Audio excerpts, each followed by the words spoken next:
All right, Christmas is right around the corner, and it's got me thinking about all the different toys that I experienced in my childhood growing up. Childhood toys, and I want to know what some good ones were for you. Because, I mean, obviously, I'm going to tell you about the He-Man that had the damage on his breastplate. Go ahead. You go first. This is so open-ended. I'm almost overwhelmed by the paradox of choice. G.I. Joe. I really liked all the G.I. Joes. There's so many little dudes, and you collect them all, and they all came with little status cards. Did you have G.I. Joes growing up? Heck yeah, I had G.I. Joes. Did you not? No, I didn't have G.I. Joes. Really? No, I went to people's houses that had G.I. Joes. I didn't have G.I. Joes. I didn't have many toys like the that you would see the commercials of. Were your parents opposed to G.I. Joe? No, I don't think they were. It's just not a thing we did. I don't know. It was weird. That's why I wanted to talk to you about this. But you wanted them. Wait a minute. But you wanted them. Oh, absolutely. And you liked them. Yeah. Okay, but you're talking about that the way people would talk about a Nintendo. Not some families were morally opposed to Nintendos, like mine, I guess. My parents didn't want me to have one. They wanted me to go outside. They thought that as soon as they put an electronic device that I could play with all the time in front of me, that's all I would want to do. And they wanted me to go do the childhood where I ride bikes until it gets dark and go explore the little ponds and sloughs and creeks in the neighborhood and fish for crawdads and explore the woods. And that was my childhood. But they were right, because any of my friends who had a Nintendo, it was over, man. I would go there. My parents thought I was outside doing kid things, but I was over there playing Zelda or Metroid or whatever, because it was enchanting. So we never could get one of those. And so I was a kid who would say, no, I don't have a Nintendo, but I got a couple friends who do. And I go over there and I play Nintendo at their place. But that's like $250, and then it was like $50 for every game. You're talking about that, like G.I. Joe guys the same way, and those are $3 a pop. So I don't get it. I don't understand the barrier to entry that kept you from being a G.I. Joe kid. I don't know. We just didn't do it. I remember going to, my mom had a friend, and you know how it is, like when your mom has a friend, you end up playing with that kid. You don't really, like, you're not really. Yeah, whether you like it or not. Yeah, you're not really friends with that kid. In fact, you might think he's a punk, but you end up playing with the kid. Kid's name's usually Kyle.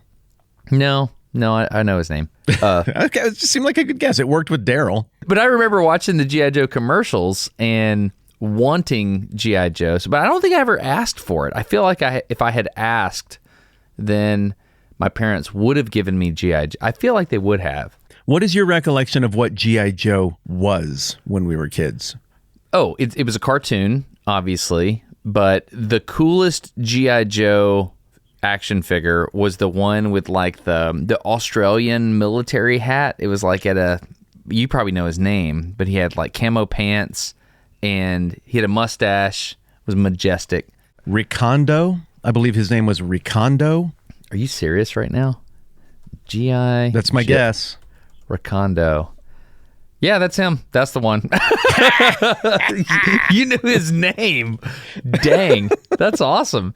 Yeah, that and Cobra Commander. You need a bad guy, right? So yeah, Cobra Commander had the same voice as Megatron. Did you ever catch that? No.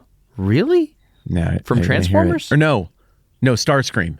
Cobra Commander and Starscream are the same guy from Transformers. I didn't know that. Huh. Interesting. For some reason, we just didn't have G.I. Joes. It wasn't a thing. But whatever the commercials were, I didn't get those toys, with the exception of Crossfire. I eventually got Crossfire. You remember that one? The board game? What, like the sort of action tabletop game? Yeah, you both had a little orange gun, and it had these steel marbles that would go in the gun, and you would shoot at your opposing. It's basically like skee ball with little clicker guns that shot little marbles. Coolest thing ever. It's like the opposite of Hungry Hungry Hippo. Oh my goodness, that's the best way to describe that ever. How has that never occurred to me? Yeah. Wow, and I liked Crossfire, but I didn't like Hungry Hungry Hippo. I felt like Hungry Hungry Hippo was a button mashing game. I've got to hear the Crossfire commercial. 1 second, because Crossfire, dude, best commercial ever. It's sometime in the future. The ultimate challenge. Crossfire. Crossfire. You can count. Crossfire.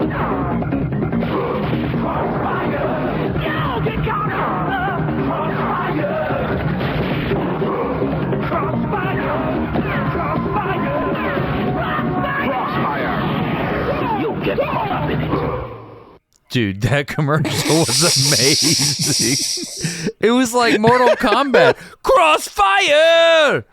They're riding like lightning surfboards and like Silver Surfer surfboards. They're in some arena of death where lightning is striking and I mean, they cancel Little League games over far less than this, but these kids, they're just right in the mix. What's so cool is it feels edgy. Like a Crossfire commercial feels like you're not mature enough for this. But maybe if you grow up a little bit, your parents will let you play with Crossfire. In a post-apocalyptic Mad Max lightning-infused hellscape, just exactly where the parents want their kids to go to play with silver marbles. Gosh, man. I forgot how good this was. Okay, we're talking about all these things as though everyone's going to... dude, there's a third chair here. We need to consider them. Oh, okay. A bunch of them have no idea what G.I. Joe is. Yeah, so sorry about that. I'm going to backtrack a second, then we're going to talk Crossfire and Hungry Hungry Hippo. G.I. Joe is this imaginary American military task force that is made of people of all different skills, and they come together and learn the value of teamwork to crush nondescript terrorists who aren't from any country. No one has to feel bad. In fact, the entire terrorist organization are American English speakers other than the Baroness, who sounds vaguely German. So they just fight, and they have unlimited money, both sides. And Cobra wants to just kill everything. They're the bad guys, and they want to blow things up and ruin things. Why? They're bad. Just look at them. Look at their logo. It's a cobra, jerks. Yeah. So they want to destroy things like skyscrapers and shopping malls and Little League ballparks. They not ever hurt anybody, though. They didn't want to hurt people. They just wanted to damage property. Mostly infrastructure. Yeah.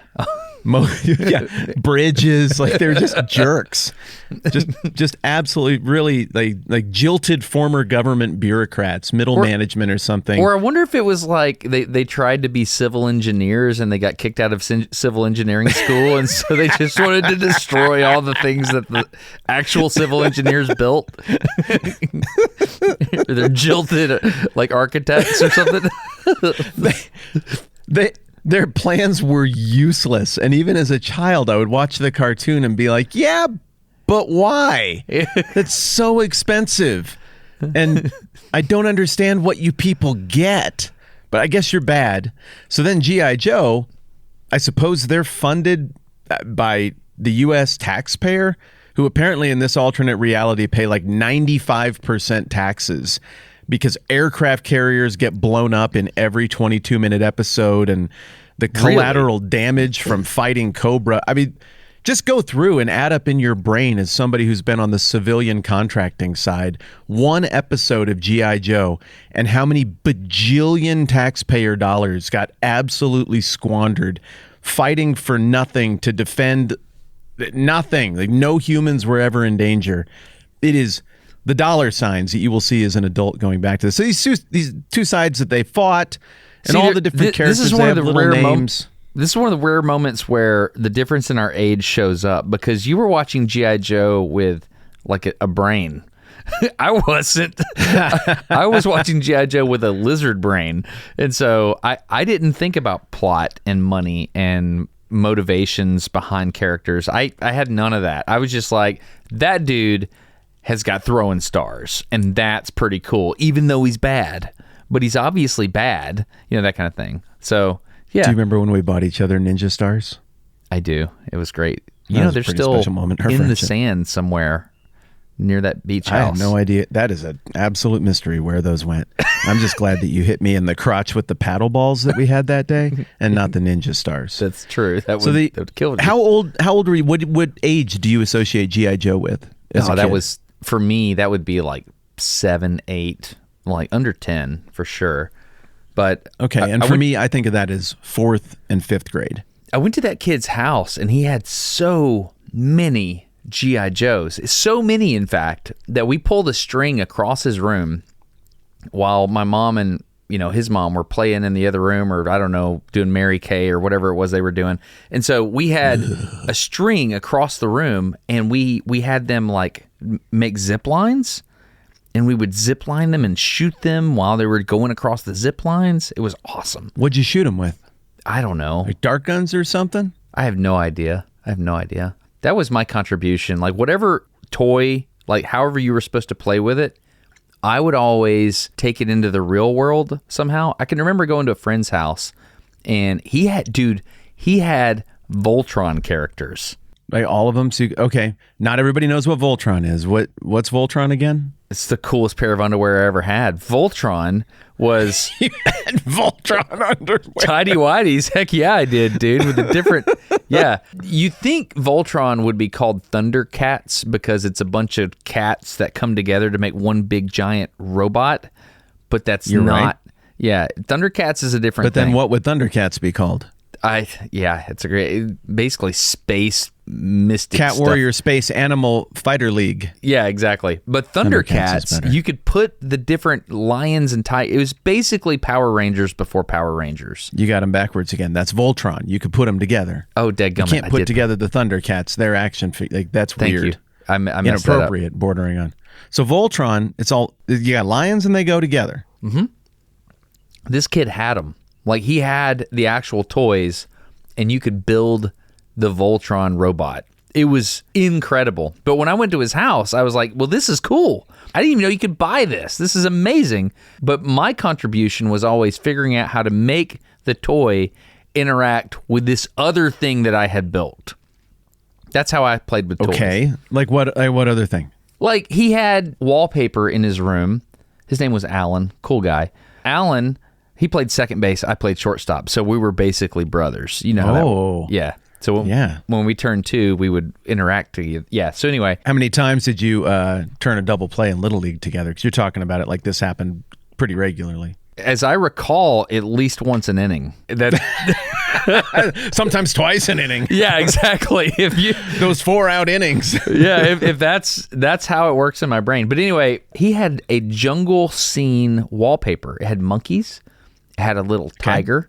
It had an elephant and a giraffe. And somehow I would get Voltron to hold this little gun, or somehow he had a suction cup gun, like a little plastic spring suction cup gun. That would be what I would do. I'd be like, okay, now we've got to shoot the animals. And so we would stay on the other side of the room and we would shoot the suction cup gun, and somehow Voltron interact. I don't know. That's what I would always do. Like, oh, this is great. Now we need a zip line. Naturally. Yeah. The Voltron was awesome because he was so much bigger than all the other toys.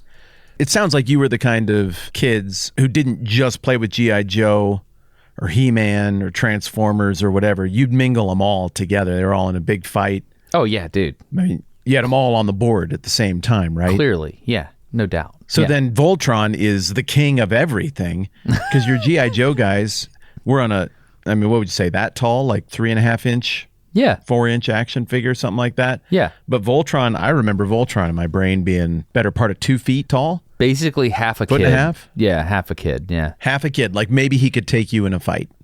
Maybe. Potentially, because he had a Except- sword. Yeah. A huge, unwieldy sword. But this is the problem with the Voltrons that we had in our little circle of friends. You would go to fight and you'd be like, I am Voltron, I will crush you. And you'd swing his arm up and that lion would just fall off. And they'd be like, hang on a second. Don't move your tank. I got it. Wait a second. Anyways, I am Voltron and I will crush you. You had Voltron toys? Yeah, heck yeah. You had Voltron toys. Yeah. Wasn't that pretty normal? That was the Dude, rich kids. When I was a kid, you could pick off a Voltron at a garage sale for next to nothing. Really? Okay. Yeah. Voltron wasn't something when I was a kid that you went and bought in a store. It was something the rich kids went and bought in a store, got bored after 6 months or outgrew it, and then you got it a little scratched up at a garage sale for $1 from his angry, disgruntled mom who's tired of all these toys. Wow. My mom and I went garage sailing. That's where we got most of our toys. That's where I got my Castle Grayskull. That's where I got most of my G.I. Joe vehicles. You had Castle Grayskull from He-Man? Yeah, dude. And we had no money growing up. We did all garage sale gifts growing up. my mom would go all summer and buy toys from garage sales and stockpile them. And there was a special place in the garage or her closet that you could not go, but you knew it was a treasure trove of all the toys you could be playing with right now, but you have to wait until Christmas. Wow. And then one time she got me, I was becoming a catcher in Little League. I'd been a shortstop. I was starting to get used as a catcher, but we couldn't afford a catcher's mitt because those are nicer than normal mitts. They're bigger and thicker and stuff because, you got to catch those 10-year-old fastballs. And so she found one and bought it for me. It was fake autographed by Lance Parrish. He was a Detroit Tigers catcher who, I don't know if he was good or not, but that's what it said, and his name was Lance, and that's pretty cool.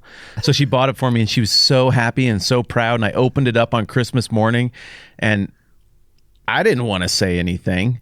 Finally, Dad said something. That catcher's mitt goes right squarely on your right hand. That's the hand I throw with. This is going to be really awkward in games. You're going to have to Jim Abbott I can't that thing totally back use to the this, picture. Mom. Yeah, that's right. That's great. For the most part, that was a good system. But no, that's how I ended up with all the cool rich kid toys. Was I just got them all banged up a year after the rich kids were done with them from garage sales. I'm sorry you didn't have a Castle Grayskull. No, but what I did have, I remember, I don't know how I got it. I got a He-Man action figure one year, and it had a little thing on its breastplate, and it looked like a bow tie, and when you hit it, it was just set in the He-Man. I don't know how to articulate this. It would spin, and so it looked like a normal breastplate with the Iron Cross looking thing that He-Man had on his chest, If you think, okay. didn't it look like an Iron Cross? He-Man, yeah, it kind of does. And so when you hit it, it would rotate around and show like a sword slash, like you got hit. It was so cool. Sweet. So I didn't have that one. He could take battle damage, man. Specifically, was it He-Man, like another iteration of He-Man, but he was battle damage He-Man or something, or was it a different character? No, it was just He-Man, and he could take battle damage when, he was fighting whatever, Cobra Commander. You know what I mean? Or Voltron. So you could stab him in the chest. That was encouraged for kids to experiment with. Yes. And then you could see like the consequences of when you stab someone else in the chest, there's a slight scratch on their shirt. That's kind of the lesson? Yeah, exactly. If you look That's up really healthy. Battle Armor He-Man, I'm on it. You'll see it. It is the coolest toy I think I ever had. And that's what I wanted to ask you today. What do you think the coolest toy you ever had? Like, it holds a special place in your memory. This He-Man, because it rotated. So my little mechanical brain when I was 6 years old or however old I was, 8 years old, it really liked this He-Man because that breastplate would rotate into position, but if you just rock it off just a little bit, it was spring-loaded. It would rotate around. Whatever that was the coolest thing in the world to me. I absolutely loved that toy. It was great. I mean, oh, no way. It looks like it... Okay, I'm not remembering this, but it looks like it had multiple things. It would rotate to multiple slashes. It had additional layers of damage. Yeah, that's what it looks like. Man, that's awesome. That's a great job by the toy designers of understanding how we play, though. Okay, so again, we got to remember, third chair, not everyone's going to know this stuff. Other countries, different ages. What are the big four, the big five from when you were a kid? Have we covered them all? No, there were, okay. If I'm going from like 5 years old to 10, which I think are the key play years, I would say. Okay, list and describe. Number one. Dinosaurs. Just dinosaurs in general, or was there a specific type of toy? Cheap plastic injection molded dinosaurs. I mean, the parting line on those, now that I've made injection molds, the parting line on those things were like flashed out. It's like the worst injection mold job ever. And if you're lucky, they were two-tone. They had some kind of paint sprayed on it so that it looked like it had, yes. I'm remembering a specific ankylosaurus that was blow molded. So it was hollow. And I'm just remembering all the toys. I had that toy. I know exactly the one you're describing. And if you left any of those dinosaurs, which is a very safe guess, I mean, for 5 years of our generation's life, any aunt, uncle, anybody who wanted to get us a toy could just go to the cheap aisle at any toy store and buy a $2 injection molded dinosaur of any kind, and it was going to work. Yeah. And all the better if its mouth were open and large enough to hold a G.I. Joe guy's face. Oh, yeah. Just all the better. That's going in there for sure. Yeah. But then mine, they would get hot because I'd leave them in the car on the dash or something, and their jaw would go wonky. Huh. Because it was like the part that was cantilevered and not connected to the rest, and it would a little bit melt. And so all my dinosaurs' mouths were like twisted up and horrific and grotesque because they eventually melted. What about the tail? Because the toy number one is dinosaur. I'm sorry, we got to stick on dinosaur. I'm going to argue about that. The tail of those injection molded dinosaurs, they feel a little bit like a modern day plastic toothpick. And sometimes they would sweep. I had a Brontosaurus. Brontosaurus was a really good dinosaur to play with, but the tail would always end up, I don't know, it just didn't sit right. Literally didn't sit right. But dinosaurs, I would say number one. You know what was wrong with my Brontosaurus? Was I would chew it. Oh, gosh. Oh, I would chew on those dinosaurs when I was like 5. Okay. Well, dude, they were just the right consistency, and it felt like this should be a chew toy. I'm like 5 or 6 years old, dude. Like, I'm still in the mode where it's like, oh, let's see what that does in your mouth. That's not great. But like some of those between me and my kid brother, like we'd chomp them up, or the dog would chomp them up. They were in awful shape. The dinosaurs were the most damaged toy on our part for any number of reasons. The thing I love about toy dinosaurs is that they're made from dinosaurs. Like they're fossil fuels. I see. I see. Yeah, that's pretty good. I like that. Whereas G.I. Joe guys are not made from the bodies of slain warriors. No. It's also made from dinosaurs. So I'm glad to know that you also played with dinosaurs. Question. Okay. I bet if you just like imagine, you can go back to playing with your toy dinosaurs in great detail. Please explain to me your favorite one. It doesn't have to be the one that you like would tell everybody you like the most, but the one that, you know, when you're just playing with your dinosaurs, you remember interacting with that particular dinosaur. Do you have one that you remember? Yeah, and this is going to be weird. I'm going outside the box. There was a T-Rex puppet. It was very flexible. Very flexible. Like you could articulate its jaw in all different directions. But it was so far and away the biggest because they didn't bother to construct the rest of the body. Mm-hmm. It just covered about 3/4 of my arm. And if we had G.I. Joe guys or anybody else out fighting on a table or a bed, you know, because you'd make the bed. Mm-hmm. That was the only reason you'd ever make your bed, so you could have a cool landscape. Yeah, that's the only reason you do that. Yeah, you shove pillows under the made bed, and you could have hills to like ride the cavalry down. Yeah, for battle. I love how all of these, everything involves one thing killing something else. Like there's no version of the games that we played as kids where something didn't die. It was a zero-sum game. Somebody's not leaving this bedroom alive.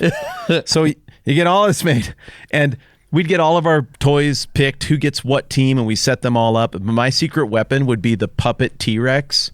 And so we get a ways into the battle, and it's like, things are at their darkest. My team may be defeated. Hark, what is this that arrives on the horizon? And it's the T-Rex puppet, and it's eating all of your most important warriors. Yeah, he just wreaks havoc. What are you gonna do? That's mine. What's yours? Describe in detail your most favorite is dinosaur. Well, I had this really blue Triceratops. I just knew that the Triceratops was the best dinosaur. It was a fact. It was inarguable. Okay. Yeah. And so Well, it's not just one ceratops is the key to that one. No, it's Triceratops. Three. It's easily 3. Yeah. Far more. So I just knew that it was the coolest dinosaur, and so it was a specific hard plastic injection molded blue Triceratops that I played with all the time. And I had this, it was a very, very tiny, about the end of your thumb tiny. It was a pig. Somehow there were cavemen in this one dinosaur pack that we got wherever we got, and it had a blow molded pig in it. And it was the same pack. Like the really good injection molded stuff, you had the whole body of the dinosaur. The cheap ones, the dinosaur was hollow because they were saving money on the plastic. And like the bottom of the dinosaur, like under its legs and stuff, it was just like a cup. Those were the bad ones. Okay, I can picture that. You keep saying blow molded, though. I don't know what that term means. It means hollow. It's a hollow plastic mold. So like a blow molded dinosaur is like just the outer edges of the dinosaur and it's hollow on the inside. That was what I was picturing when I was describing the little dinosaur toys that used to melt. The rubbery ones that's what you're talking about, right? Yeah, just barely rubbery. Yeah. So you're describing something more like what I picture you could still get at like a I don't know, like a gift shop at a tourist destination that smells like cedar, cheap. And you go put $1 into it and you get to see it dump the goop in there, and then you just get this plastic dinosaur. You're talking about Mold-A-Rama, and I'm going to leave my desk right now. 1 second. I'll be right back. Hold on. Wait. Okay. I do my best, but I think this is a lot better when there's the two of us. I'm utterly paralyzed. I can't think of any more toys at all while he's gone. I'm trying to. It's like I got to complete. Oh, thank goodness he's back. I did not plan this. I would like you to describe what you're seeing right now. Literally exactly what I was just describing a second ago. That's a blue Triceratops that it looks like you got at, I'm going to guess, Rock City in Chattanooga, Tennessee, at the gift shop or some little kiosk that they have out there. And it looks like there was some kind of metal Triceratops thing. Can you read the bottom of that right there? They dumped a bunch of wax or plastic. Oh, the Field Museum. You got it in Chicago. I got this in Chicago, yeah. You're right. This is blow molded. If I thump it, sounds hollow. That is a blow mold. But that's not the one that I was thinking about when I was a kid. When I was a kid, they were solid injection molded, but they were very, very small. Yeah, and they're built like a tank. Yeah. Those things were unbreakable. Exactly. And so those were my favorite. And so I had a Triceratops that was not a blow mold. It was one of those unbreakable you got in the cheap aisle, the dollar store or whatever. You get mad and throw that at your sister, it's going to hurt her. I could take one of its horns and that blow molded pig, it was like a pig, but it was like a weird, like, ancient pig. I don't know. But it had a hole in the side of it, and I could take the horn from the Triceratops and I could stab the pig. And dude, I must have killed that pig 1,000 times. So many times with that Triceratops. Did you make stuck pig sounds when you did it? Wait. No, I did not. But you made sounds, right? Yeah, of course you make sounds. Yeah. Would hope so. But anyway, that was my favorite. What was your individual, like that dinosaur was your favorite? Yeah, the puppet. It was the puppet because it was automatic victory. And I could only get away with it like once when I played with a new friend. Yeah. Because then they'd make a rule at the beginning of the next time. No stupid T-Rex puppet. Okay. Then I couldn't do that anymore. We had a Stegosaurus like that. And it wasn't little. We had a big Stegosaurus. And it was like a brick. It weighed about as much as a baseball. It was maybe, from foot to the top of its biggest spine fin, maybe 6 inches. And the whole thing was like 8 or 10 inches long. I mean, it was great. The tail kind of curled around and it had all the spikes, and the spikes hurt. They were intense. The Thagomizer? Wait, what is it called? It's called the Thagomizer. Gary Larson from the Far Side actually wrote a comic about it and called it the Thagomizer, the little thing on the end of the tail with the spikes. Tell me that stuck, no pun intended. Yeah, it actually stuck. Yeah. Oh. Isn't that great? Okay. Yeah, it's going in the memory banks. At least at one point or another, I threw that at my sister, and my sister threw that at me, and it hurt both times. So I think that cool Stegosaurus got banned. Yeah, I totally get it. Okay, so dinosaurs, that's number 1. Where are we going from here? That's number 1. Number 2. No, keep going. Number 2, what are the other... I mean, I'm not going to go with Mount Rushmore of toys because there's more than 4. So what were the other really desirable toys when you were a kid? I never had them, but I had a cousin that had Cabbage Patch dolls. They were made in Georgia. Oh, no. Yeah, they were weird, dude. Really? Those are from Georgia? Yeah, they're from Georgia. They're still weird. I saw a naked one in a bin at some thrift shop or something a couple days ago. Just in there, naked and horrifying. I really thought Care Bears were awesome. Care Bears were very, very cool because they could fire rainbow things out of their bellies. Yeah, they could, which is useful, obviously. Can you name a Care Bear? Sunshine Bear.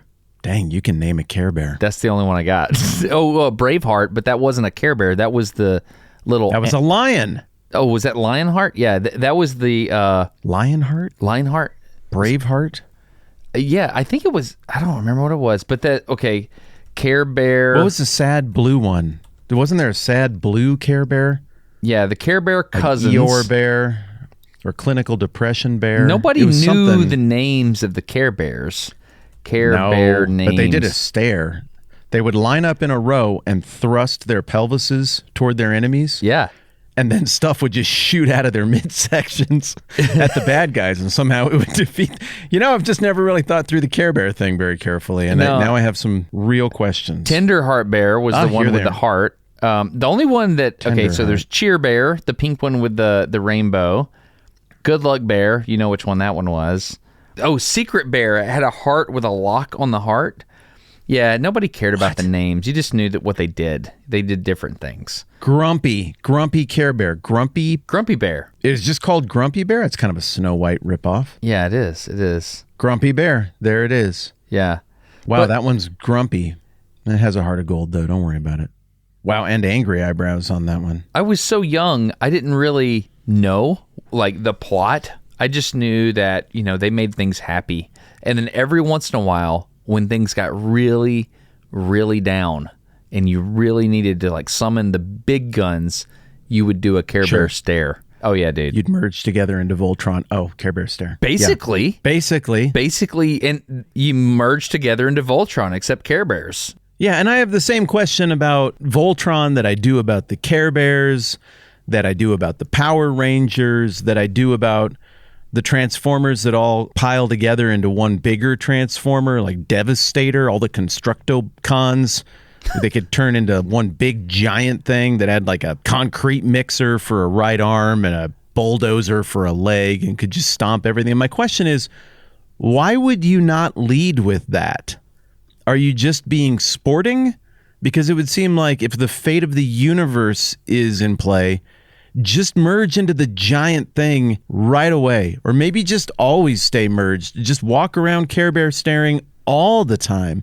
Because it doesn't take it out of you in those cartoons. And then I think later, people from my generation grew up, they had the same complaint. And they were like, we got to make it look like it takes something out of people when they do this. So they introduced that was really taxing for me nosebleed.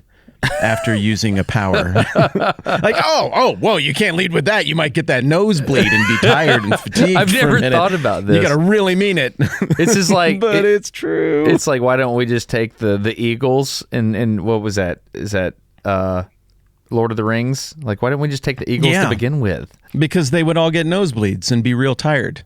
That's a great point. I've never thought about that. It takes so much out of them. They just give and give and give. Storytelling. But yeah, no, I remember the Care Bear stare thing. That was definitely... I think we had a Care Bear. I think we had Cabbage Patch Kids, but those were expensive. I think we got homemade Cabbage Patch Kids. I think my mom made one for my sister or something like that, and it was really good. My mom was great about stuff like this. Oh, yeah. She made Christmas and gift giving awesome for us. One of my prized possessions was... are we on to number 3 yet? What was your number 2? Wait. Okay, we got dinosaurs. Mm-hmm. I did not expect you to go Care Bears number 2, but I was ready, and I think we had fun.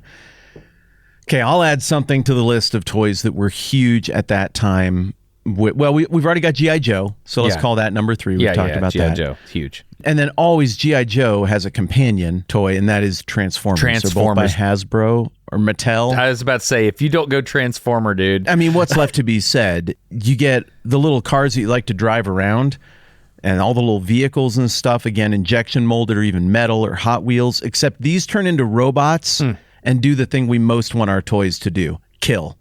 Gosh. So that was pretty awesome. Dude, the single coolest toy I ever owned, the He-Man that took the battle damage, that's up there, man. That's pretty high. You know what I might do, dude? Okay, I'll just tell you the other one first. The second one was a Transformer that turned into a Triceratops. And I was mentioning this to you the other day, and you remembered the name. What was the name again? What was my guess? Slag? But then, no, I think I talked myself out of it. I think Slag is the Stegosaurus. I'm looking it up. Pythaga Transformer, Triceratops, Slug. Slug is a Dinobot that turns into a Triceratops. Dude, you got so close. I tried. I'm kind of jealous that you had your brain online during the 80s toy golden era. The golden era of toys. Yes. First of all, congratulations on having that. That's great. Thank you. Yeah. You remember the name of the T-Rex, the most desirable of all of the Dinobots. It was the T-Rex. His name was... No, I don't. Really? No, I don't. You'll know it when I say it. People are screaming it right now. No. Like people are wondering right now at gyms and workplaces and in traffic, dog parks everywhere, why people are all suddenly screaming Grimlock at the top of their lungs. But they are. Yes! I remember that being the coolest Grimlock. name. Yes! Yeah, it is. Gosh. And dinosaurs, of course, have brains the size of a walnut. Dude. And so Grimlock doesn't talk like a sophisticated scientist. Grimlock says things like, me Grimlock like eat. Really? Me Grimlock destroy. Oh, yeah, it was great. And so as kids, we had the vocabulary to imitate Grimlock just fine, where it was hard to think of things to say to imitate Optimus Prime because he was sophisticated and smart. Optimus and he Prime was like a philosopher. Yeah, exactly. Yes. All sentient beings have the right to the Fourth Amendment protections afforded by our Bill of Rights. What? I don't... Just shoot the guy, I just turn wanna into kill a truck and run over him. Yeah. Okay, so I'm sitting here looking at a Grimlock model. He wasn't proportionally well done. Like, his head is smaller than it Pish should posh. So, he has a brain the size of a walnut. How big a head does he need? I wonder if that was because... Checkmate. Holy cow, there's a... Oh, you can buy... No way, you can buy a robot Grimlock? Okay, this is amazing. The thing about Transformers is now with my adult brain, I can look back and be like, oh, the engineers had a lot of trade-offs they had to make this Transformer into a Triceratops, but also have a face when it was in, like, I'm walking around humanoid, anthropomorphic type thing. So they had to make some really difficult choices. But can you imagine being a toy designer in the 80s? That'd be cool. I think you would absolutely love designing Transformers. You have all the tools needed to make Transformers even right now. But I think the dinosaurs, the robots were horrible. And that was kind of what we all knew. We'd get them and like they came in the box as a T-Rex. You're like, that is awesome. Yeah. Let's see him as a dude. You make the sound with your mouth for the transforming, except you got to make it a lot because it takes much longer It than really in the show does. to get it done. And you have to keep making the sound while you check the instructions to figure out what you do next. And then you get done and you set your Grimlock up as a robot and you're like, yeah, let's make him back into a dinosaur and never do that again. Because it just looked dumb. But it was fun, dude. Like, it was, I don't know, man. Okay, so there's one other toy that I played with so much, and that was Hot Wheels, of course. And you know the game with Hot Wheels. What is the game? Go ahead and say it. No, what is the game with Hot Wheels? What is Like, the one we thing you would do just- with Hot Wheels, dude? You make a course all around your room, and then you slide it along the course and make them all spin and flip and everything, but they never make it to the end because the course is too elaborate. Exactly. That's what we did with them. You make the track. And so okay. the game instantly becomes, can I make the longest track in the entire world? That's the game. Naturally. That's it. Did you have a favorite Hot Wheel? Or did you have Matchbox, the knockoff version? Oh, we need to talk about knockoffs. Yeah, I don't know. There's always Lamborghini Countachs. That was the only thing I wanted. I want some stupid Ferrari or something. I remember at that point being like, I'm never going to get a Lamborghini, but those Fieros kind of look like a Lamborghini. Oh, yeah. Those are more affordable. Yeah, no Maybe I doubt. could get one of those someday. Never did get one. So here's what I think I'm going to do. The two toys that stand out in my mind this Christmas, I haven't got a Christmas present for my sons yet. I've got two sons. One's 16, one's 12. What if I were to get them the toy from my childhood? The Triceratops, Slug, the Transformer Triceratops, Yes. and the Battle Damage He-Man. Like, can you get those on eBay? Of course you can. Yeah, I already found the Battle Damage He-Man on eBay while we were talking. $20. Yeah, you can get it. Oh, that's Oh, wow. Dude. The face is worse than I remember, but man, look at his. Oh, this one, some kid wrote Jeff B on the bottom of it. That's awesome. You want that one. That's pretty. That's the one. That's going in. Have another child and name them Jeff B. Hey, wait. Do I Just so need you to can give it to him. Do I need a 2-year protection plan on this 30-year-old He-Man action figure? I would buy it and then give it as like a certificate of authenticity as part of the present. Okay. Also, there's a little something extra for you right over there in that envelope. Go ahead and open that up too. Yeah. Surprise. It's a 2-year protection plan. I know this is important for you. You're gonna if the Jeff B scuffs off, they'll write it right back on there for you. Slow Transformers. $10 deductible. Oh gosh, man. Okay, there's the This Transformer doesn't look like the one I remember. Okay, that one looks janky. That looks like what I remember. Okay, that's it. Okay, I'm gonna do that. I'm just gonna get these toys for my sons and be like, I know you wanted this other thing, but I got you a Transformer. I think it's a good idea. That's what my son grew up playing with. I got one of those cheap Ottomans from Walmart. You know, kind of the fake pleather or whatever on there. Yeah. And I filled it with toys from my childhood. I bought all of these little, mostly immovable, I think you can just move the arms, these little G.I. Joe, Transformers, and Star Wars guys. They're all about 3 inches tall, and they're cute with huge hands and huge feet and big eyes. And they're called like Galactic Heroes or something like that. They were around in the mid-2000s. And they were trying to capitalize on people like me who were 10 years, 15 years removed from childhood. And, you know, it was like $4 or $5 and you can buy it. They came in packs of 2. I bought them all and I dumped them in this toy box for future kids. And they loved them. We had all kinds of fun with them. But then I also took all of my old toys that I still had from childhood and I threw them in the toy box.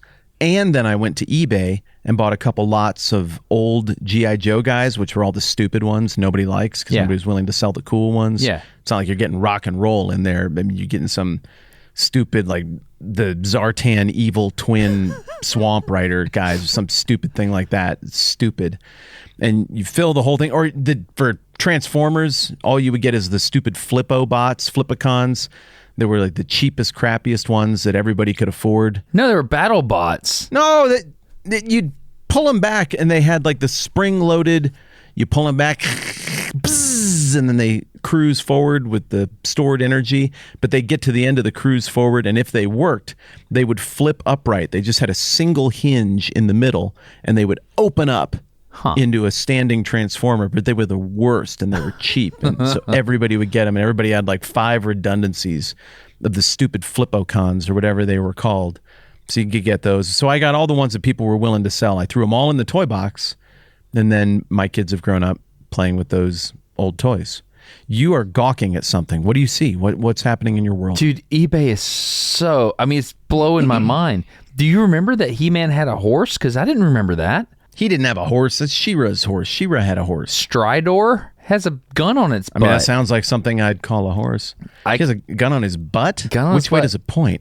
Away. It's like a ball turret gunner on a B-29, only it's a horse, and it looks awesome. It looks really, really good. It has a rear fire gun that comes out the back end of a horse? Yeah. Where does the gunner sit? Can you see that? Yeah, it's amazing. Huh. I'm going to admit that horse is cooler than I expected. Yeah, it's got armor, and it's like a modern, I don't know, it's like a winged hussar, only not. If I get this He-Man, it comes with a sword and a shield, and it's also the battle damage He-Man. They're not as good at taking... His body is hideous. I know, man. I mean, it's crazy that was some sort of idealization of masculinity in 1983. Because that is hideous. I sat the family down to watch an episode of He-Man. Have you done this, dude? Yeah, I did. I tried to not whatever the remakes are that have come out lately.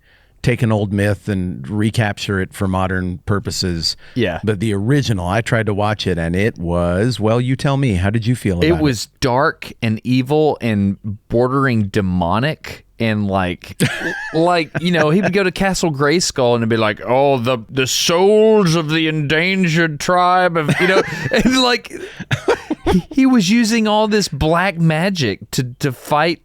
And I was like, man, this is 1 billion times worse than anything Harry Potter ever wants to be, man. This is incredibly strange how weird it is. It's just dark and like cultish. It's weird. But then quirky and stupid in the next scene. Yeah. Because you got Orko, the little flying faceless wizard thing. Yeah.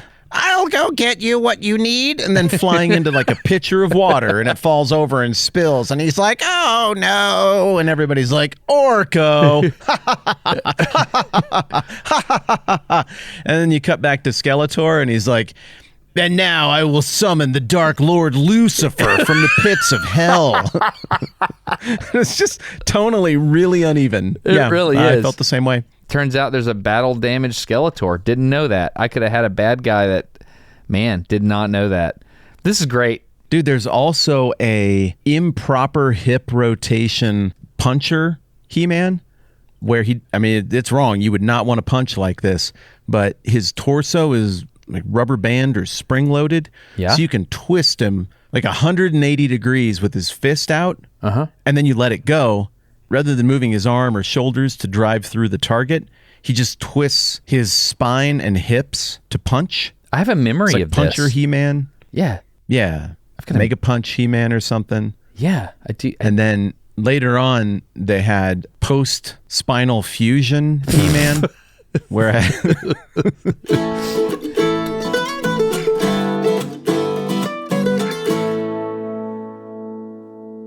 we forgot something. It was the toy that I never had, but I always wanted. You wanted it, right? Yes, everyone wanted it. I don't know why I couldn't get it, because I don't think it was that expensive either. It just never happened. Did you ever get to see one, like in real life? Did you ever play with one? Yeah, I had a couple of friends who got it, and What? it was every bit as cool as I thought it would be. Nothing could stop this toy. Really? Oh, yeah, mud, grass, leaves, obstacles, the fallen corpses of all of your other toys. It would just go right over them, man. Clunk, clunk, clunk, no problem. The monster truck with the tiger claws that came out of the wheels. Yes, and I can never remember the name of it, and maybe that's why I never got it, because I couldn't properly relay what I wanted, because all the people in my life who had enough money to buy a thing for me couldn't visualize a RC car. It wasn't even an RC car. You just turned it on and it went straight. How would you characterize what would happen if you ran into trouble and the big monster truck was having trouble getting over something? What would you do? Well, you would just instantly turn into a tiger truck thing. You called it the Beast. Is it not called the Beast? I think the Beast is the name of the presidential limo, and I think I got those flipped in my brain. Oh, what's the name of this thing? The Animal or something? Oh, that could be it. That could be it. With tiger claws. Tiger claws on The Animal monster truck toy commercial. The Animal. Do you know the song? That's it. Do you have it right No. there? Play me the song. Can anything stop the animal? The animal. It's a big, powerful 4x4. But when the going gets tough, it uses its claws to climb over anything that gets in its way. The animal. The animal. Can anything stop the animal? The animal. The animal. Clawing its way to the top.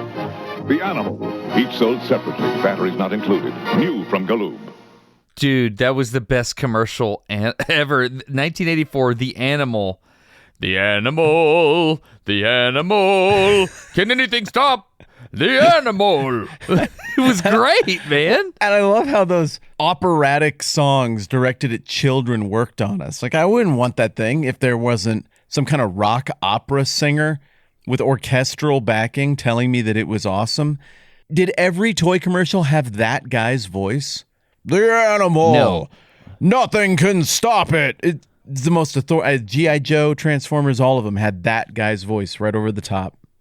Oh, dude, Zoo Books. Oh, I don't know what that man. is. Oh, I had Zoo Books. It was like, I forgot where we got them, but it was a book all about an animal. Oh, man, that's so good. I love books. But the point is, there was a truck that had giant claws, and it would come out, and it could go over anything, and I never got it. Ultimately, I think this is the reason why there were epic toys back in the day, is because commercials existed, and everybody had to watch the same commercials. Yes. Therefore, you could make it a big thing. Like He-Man was huge.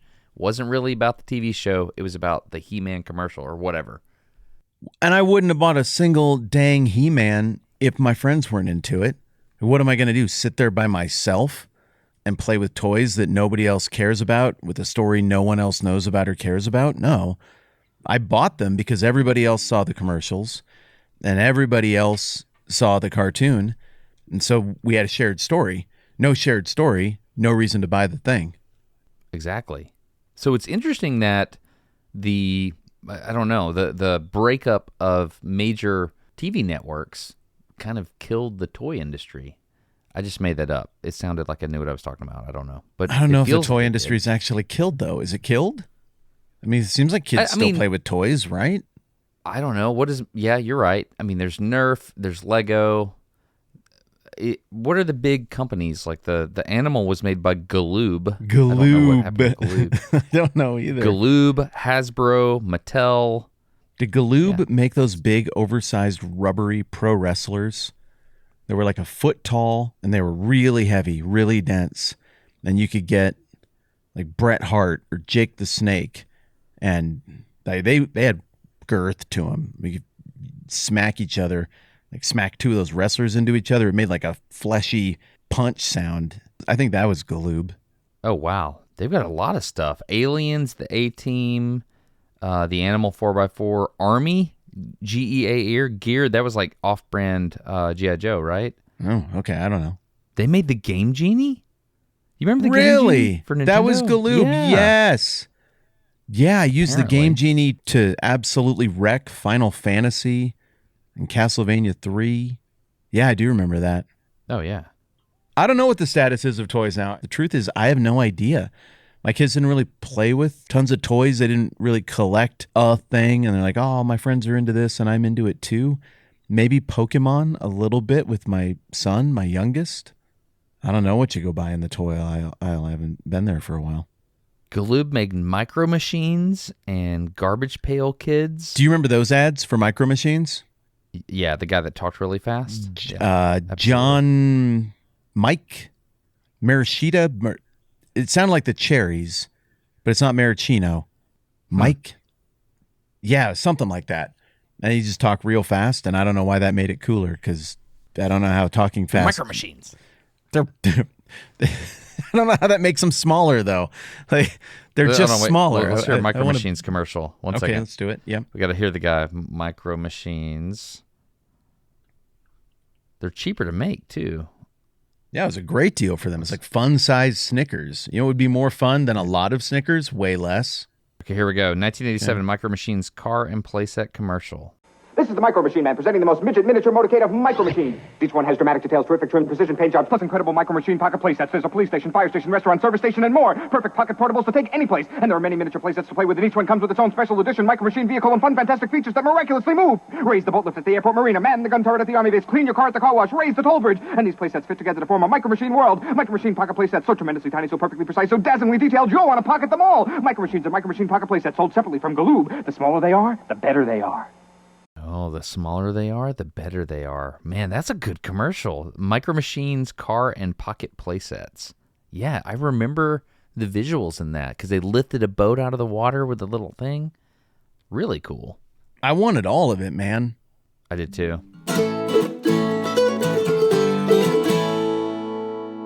I asked my dad the same question. I said, hey, what were some very important toys to you? And he said he always wanted an electric train. That was like the one. And I remember going to Jeremy's house down the street when I was growing up, and he had a whole village. He had like the HO scale electric trains, and he had like switches, and that's how he learned about electricity. And it was great. I mean, he had trees and all the little things. It was amazing. And I was like, man, you play very differently than I do. It was cool. I think play is important. Yes. Yeah. Kids play differently now. Do they? What do you see? Well, my youngest daughter, she still has the magic. And so when I come home and I go to her room, she's built forts, like literal forts with blankets and things like that. And she's built little tunnels. There's these square and triangular plastic magnetically linking, I don't know what you call them. They're not Legos, but they're about the size of a... Yeah. You know what I'm talking about? And I know exactly what you're talking about. We had something like that when we were kids, but they weren't any good. They always fell apart, and they're way better now. Yeah, because neodymium magnets, rare earth magnets, right? She plays with those, and they're great. And so she'll make a house for her Barbies. She has Barbie, and she'll have this whole narrative and stuff like that, and it's just really, really good. It's high quality play, and I try to get involved. Talking about it's making me realize that I need to do it a lot more before it goes away, because there's going to be a moment when she sets the Barbie down and she doesn't go and pick it back up. And that will be it. Yeah, that'll be it. Why is there that moment? Why does playing like that cease to be fun or satisfying at some point? To answer literally, I think it's we went through this puberty book with my kids, as they go through. I bet they loved that. It was the best. And so one of the things the puberty book talks about is how the mind forms and how the prefrontal cortex of you're developing, your brain's changing, and suddenly you become aware of what other people think of you, and you start thinking that everybody's watching you. And it talks about how your self-awareness changes. And so there's this shift from imagination, and you get to write a story and you get to imagine how things would be. And there's this shift to focusing on, not just focusing on yourself, but focusing on the image of yourself in the minds of other people. Did you experience this? I've never thought of that in my whole life. Huh. What?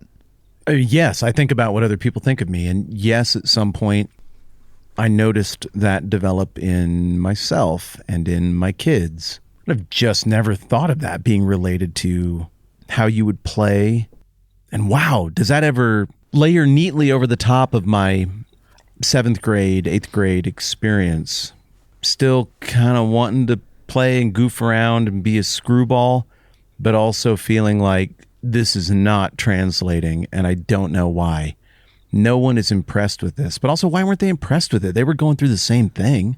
That's fascinating. How would that affect imagination? Did the book say anything, or do you have any opinions on how that would affect imagination in play? I don't know. It doesn't say anything about that, but I think your brain changes, because when you're a kid, the only thing that matters is how far. Like when I'm at school, I'm like, dude, I think I figured out how to make that car go through that loop-de-loop at the bottom of the stairs. I think I have figured it out.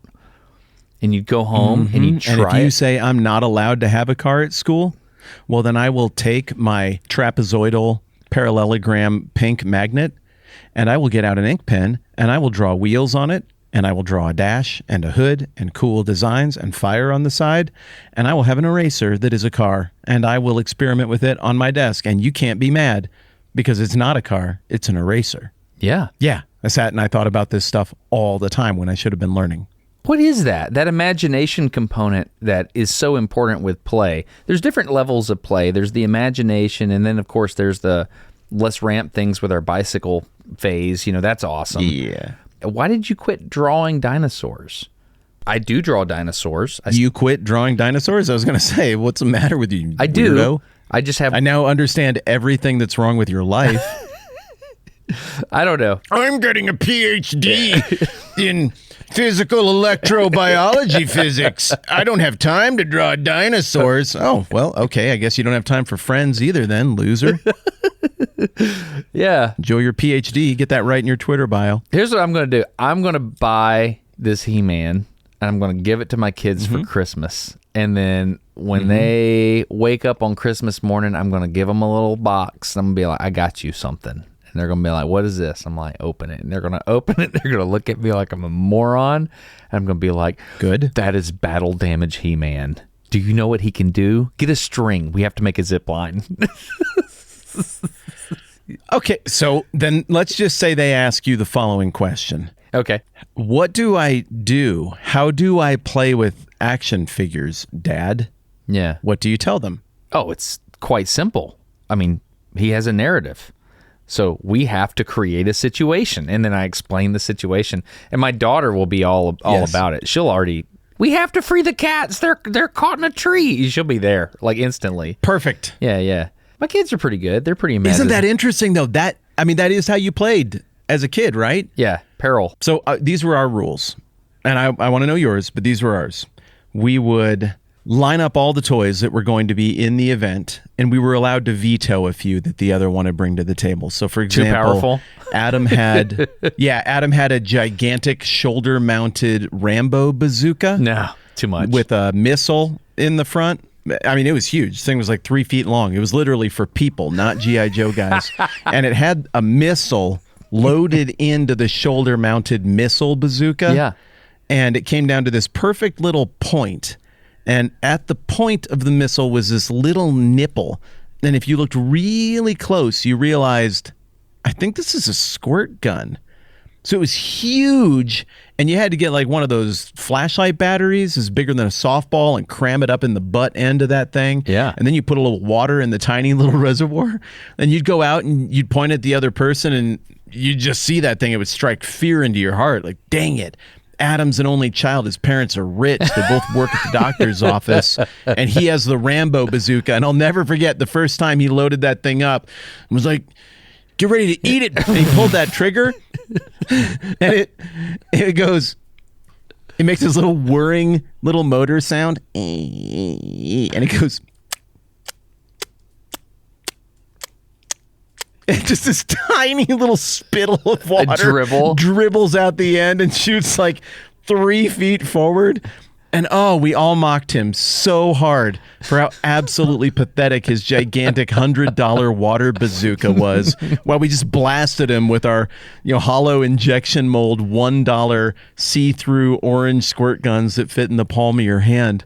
But that bazooka, he always wanted to introduce it to the G.I. Joe Transformers combat, like some space nuclear missile thing. Yeah, it's the trump card. So I'd always use my veto on the bazooka. No, you can't just stand up on the edge of the bed and nuke everything with the space nuke bazooka. Vetoed. So one of our rules was you got to veto something the other person wanted. But then did you guys pick, would that be your next phase? You would pick who got what thing? Or did you have to play with what toys you brought? I only got to play like that once or twice, but I remember getting to play with some of the other people's action figures. That was a pretty big deal. Yeah, when they're on your team. Yeah, that was huge. Yeah, you always wanted Battle Cat. Battle Cat. Do you remember Battle Cat's name when he wasn't Battle Cat? No. Really? I didn't know there was a Battle Cat name before Battle Cat. What was it? Well, yeah, because the deal with He-Man is that his name is Adam, and he is just a normal, humble prince who is disproportionately ripped in every way, but his voice is goofy. He-Man is Superman, basically. Yeah. And when he has on his goofy little pink outfit, everybody's like, you're just a pathetic prince and a loser. But then one day he found a sword of power and just happened to hold it aloft and shout, by the power of Grayskull, I have the power, which was exactly the right thing to shout, I guess. Yeah. And then he got struck by mother frickin' lightning and turned into He-Man. And then he's like, what if I pointed this at my giant cowering cat named Cringer? And then he does. And he gets hit with mother frickin' lightning and turns into a giant roaring fanged saber-toothed tiger That's in monster. the intro, who's isn't it? Ultra obedient. It's in the intro. Yeah, it's all in there. Oh, wow. That's amazing. So yeah, you always picked Battle Cat is the point. Yeah. That's Battle Cat cool. and Cringer. Battle Cat was covered in felt. Then would you set up? Would you set up like your whole battlefield and everything before you'd fight? Yeah, of course. Yeah. But when I was just playing alone, though, absolutely not. When I was playing alone, I would just do my thing. That was just me playing in the closet. Like I literally had a closet, and I had my Transformer sleeping bag laid out in the closet, and I would just play, and it was great, and I loved it. What were the rules though when you played with somebody else? What were the rules? They always cheated because they were punks. Yeah. They would lay the rules out, and I would follow them, and they wouldn't. And conveniently, when they broke the rules, it meant they could win. Mm-hmm. And I was like, but that's not how it works. Like you laid out the rules, and you're breaking them.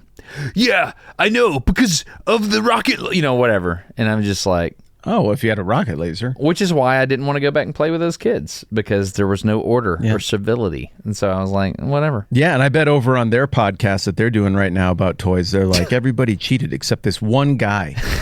His name was a moron. And he didn't cheat at all. He was so stupid and rubish. He just made rules and then followed them. I know, right? I bet that's what they're saying over there right now. That's what they're doing. We'll link to that podcast. So you had rules, you broke rules, you had to come up with scenarios, the cat's stuck in the tree, whatever it is. Was that a big waste of time, or do you feel like you learned something from all of that? Did it carry forward into history, or is this just nostalgia for the sake of nostalgia? No, I think play is incredibly important. Incredibly important. I don't know why. But specifically for you, not big picture, not speaking like a sociologist, for you, how did it carry forward for you? How did play carry forward for me? With Hot Wheels, for example, I learned a lot about bearings and friction. I did. I learned a lot about centrifugal motion. I learned how things work with transformers and other things like that. I learned about deflection because I know how pieces of plastic click together. Like, you can have it bend this much and then it'll snap in position. So, like, there's this tactile... I thought you meant like emotionally. Hey, what's wrong? Nothing. But you just mean... physically. Like with physics. Yeah, okay. Yeah, so I learned a lot about materials and what it's like to be an embodied soul and interact in a physical world. I learned a lot about that and a lot about physical space and things like that. I learned not to be scared of things because when the arm pops out, you can pop it back in most of the time. You mean on Voltron or on a human? I never had Voltron. No, not on a human. But like, you could try things, and if you broke things, then you could try to fix them. I mean, there's risk and all kinds of stuff. I learned things like that. I learned about interacting with people, and I learned about the fact that some of them are just losers. And like, some of them are really, really cool. Like, some of the kids that let me play with their really good toys, I remember thinking, man, you're very kind to let me do that. I found a video the other day, dude, and it made me want to cry. It was my younger son. He had written a note to his older brother and said, because my older son broke a mirror and I was making him pay for it. My younger son was about 6. He gave his older brother $15 and he wrote him a note that said, "Thank you for letting me play with your flash rider," which is a little thing that you pedal in the driveway. "Thank you for letting me play with your flash rider, and thank you for not getting mad at me." And he wrote this to his older brother, and I wanted to cry, man. And I was like, man, thank you for letting me play with your flash rider. Like, I'm getting misty just thinking about it. It's so important for somebody to let you come into their world and interact with you like that. It's just a really, really sweet thing. You are misty-eyed. You're fully glassed up, man. I am. I actually am. It kind of got me too, for what it's worth. Yeah. That childhood innocence is important, and interacting with other people and learning how to do that, it's just really, really a big deal. So when does it move from not counting to counting? When does what we do cease to be play? That's a fascinating question. Yeah. I don't know. There's this element of caring what other people think, I think. I mourn that when I see each of the kids go through that, when they suddenly start caring about what people think of them instead of the scenario that they've made in their room. I mourn the loss of that innocence. Tara and I call it the magic. And we said that recently. We said, she still has a little magic. And she does. We have to use that. Is there a moment or an incident that you could point to, with no specifics here, where each of your kids ate from the tree of the knowledge of what other people think of you, or did it just kind of happen over time? Oh, man, that's a fascinating question. What about you? Can you remember a moment when you suddenly cared what people thought? Yes. What happened? Could we not? Yeah, we don't have to. And let me go broad strokes. I played hard as a kid. I was very imaginative. I drew pictures. I think now I would go to counseling for the pictures I drew, but I liked war and soldiers and bullets. And my family would, what do you want for Christmas? I want this and this and this and this. And they would always buy me art sets and stuff because I like drawing comic books. I still like art and drawing, painting stuff. That's quietly something I've always been into. But they would buy me a pack of markers every year, and the only 2 that ever got used were black and red, and I used the heck out of that red one. Yeah. So much blood and missiles and rockets, and what if a cannonball got that guy? And it was all comical. None of it was threatening or menacing or anything like that. But I played hard. I liked Weird Al. So just random goofball, be an idiot, off the wall kind of humor stuff was really fun to me. And I remember somewhere in middle school when there was just sort of an awakening of, there is one girl in class, and I don't feel toward her how I feel about anybody in the whole world. What is that feeling? I don't know. I'll try to impress her the way I would try to impress everybody else I want to impress. With gruesome drawings of World War I trench warfare with cartoon characters being exposed to horrible conditions, and with toys and nonsense jokes and Weird Al level humor, and it did not work at all. And there was one moment that I remember from middle school where I was just feeling it, screwball middle school kid mood, and I pulled out stuff that worked great with my circle of friends from childhood, and it did not work great. And she was very unimpressed, and she said very accurate but very mean things. And that was the moment I ate from the fruit of the tree of knowing or caring about what other people think. And I have never, ever been able to uneat from that tree fully, no matter how much I try to emotionally mature. That's interesting. And that's the day play kind of died in that regard. Really? This makes me look stupid to other people. The day play died. Man. I mean, we still play. But I mean, this is a form of play, I think, what we're doing, this conversation's. This is work for me. I'm not enjoying it. Forget you, man. No, I remember a very similar story to something like that happened, and a girl was involved. There was a girl involved, and it was, I'll just tell you the story because it doesn't matter. It's not as big of a deal as the one that happened to you, but we were walking at the baseball field, and I was with this girl, and I thought she was amazing. And I said, "Did you hear that?" She's like, "What?" I know what made the sound. I already know what made the sound. I said, "Did you hear that?" She goes, "What?" And I said, "I think you stepped on a spider."